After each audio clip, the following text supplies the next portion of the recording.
An 820W wire is not safe for use as an equipment grounding conductor for a 70-amp molded K circuit breaker if the bus symmetrical fault current calculation is 18K. The National Electrical Code, (NEC), dictates the minimum size requirements for equipment grounding conductors to ensure safety during fault conditions. The primary concern is the ability of the grounding conductor to safely carry the fault current back to the source, allowing the overcurrent protective device, such as the 70-amp molded case circuit breaker, to trip and clear the fault. If the grounding conductor is undersized, it may not be able to handle the high fault current, leading to overheating, insulation damage, and potentially a fire or other hazardous conditions. According to the information, the NEC specifies a minimum size of 1012 for the equipment grounding conductor associated with a 70-amp molded case circuit breaker, based on the assumption that the fault current will be 10,000 amps. However, it is explicitly stated that the bus symmetrical fault current calculation yields 18,000 amps, the value significantly exceeding the 10,000 amps baseline. This elevated fault current poses a greater demand on the grounding conductor's capacity.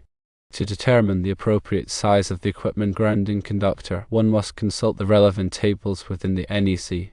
These tables, such as Table 250.122, correlate the size of the overcurrent protective device, in this instance the 70-amp molded case circuit breaker, with the minimum required size of the equipment grounding conductor. However, it is crucial to note that these tables often provide a baseline or minimum requirement, and adjustments may be necessary based on specific conditions, such as the magnitude of the available fault current. In cases where the available fault current exceeds the values assumed in the NEC tables, it may be necessary to upsize the equipment grounding conductor to ensure adequate capacity. The calculation of the required grounding conductor size takes into account several factors. Firstly, the magnitude of the fault current is a primary consideration, as the conductor must be able to withstand the thermal stresses associated with carrying this current for the duration of the fault. Secondly, the clearing time of the overcurrent protective device is relevant, as a faster clearing time reduces the amount of time the grounding conductor is subjected to the fault current. Thirdly, the material and construction of the grounding conductor itself influence its ability to carry fault current. Copper conductors, for example, generally have a higher ampacity than aluminum conductors of the same size. The NEC provides guidance on ampacity ratings for different conductor types. The TW wire designation refers to a specific type of insulation commonly used for electrical conductors. The T indicates that the insulation is thermoplastic, while the W indicates that the wire is suitable for wet locations. However, the insulation type alone does not determine the ampacity or suitability of the conductor for grounding purposes. The size of the conductor, in this case 812, is the critical factor in determining its current carrying capacity. In this scenario, the 820W wire is deemed inadequate because it lacks the necessary capacity to safely handle the 18,000 amps fault current. The overheating potential of an undersized grounding conductor is a significant safety concern. When current flows through a conductor, it generates heat due to the conductor's resistance. The amount of heat generated is proportional to the square of the current and the resistance of the conductor. If the conductor is undersized, its resistance will be higher, and the amount of heat generated will be greater. Excessive heat can degrade the insulation, leading to short circuits or ground faults. It can also cause the conductor to melt or ignite nearby combustible materials, resulting in a fire. In addition to the risk of fire, an undersized grounding conductor can also compromise the effectiveness of the grounding system. The purpose of the equipment grounding conductor is to provide a low impedance path for fault current to flow back to the source. This low impedance path facilitates the rapid tripping of the overcurrent protective device, minimizing the duration of the fault and reducing the potential for electric shock hazards.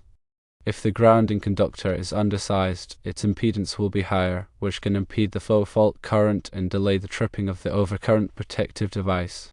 This delay can increase the risk of electric shock and equipment damage. Therefore, it is crucial to ensure that the equipment grounding conductor is properly sized to provide a low impedance path for fault current. The selection of appropriate grounding conductors is governed by the National Electrical Code, which is a set of standards and guidelines for safe electrical installations. The NEC is developed and maintained by the National Fire Protection Association, or NFPA, and is widely adopted by jurisdictions throughout the United States and other countries. Compliance with the NEC is essential for ensuring the safety of electrical systems and preventing electrical hazards. When sizing equipment grounding conductors, it is important to consult the latest edition of the NEC and follow the specific requirements outlined in Article 250, which covers grounding and bonding. This article provides detailed guidance on the selection and installation of grounding conductors for various types of equipment and systems. In addition to the NEC, other relevant standards and guidelines may apply, depending on the specific application and location. These may include local electrical codes, industry standards, and manufacturers' recommendations. It is important to be familiar with all applicable requirements and to follow them carefully to ensure safe and compliant electrical installation. In summary, the use of an 820W wire as an equipment grounding conductor for a 70-amp molded case circuit breaker with a bus symmetrical fault current of 18,000 amps is not safe and does not meet the requirements of the National Electrical Code. A 10-to or larger conductor, sized according to the NEC tables and adjusted for the specific fault current conditions, is required to ensure the safety and effectiveness of the grounding system.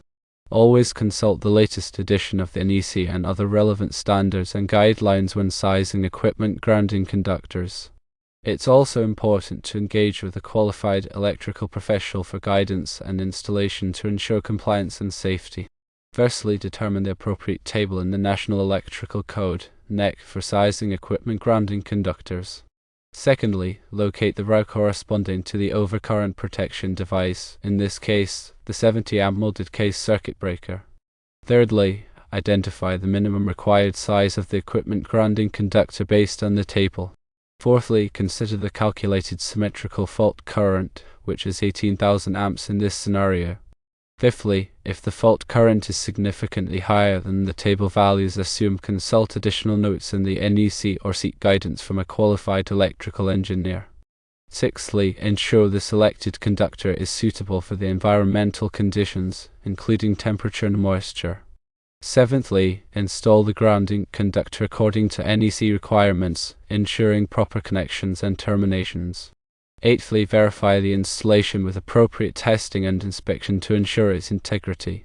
Ninthly, document the conductor size, type, and installation details for future reference. Tenthly, review the grounding system periodically to ensure it continues to meet the NEC requirements and system needs. It is critical to adhere to the NEC guidelines and manufacturer instructions when installing and maintaining grounding systems. This will help to ensure the safety and reliability of electrical installations.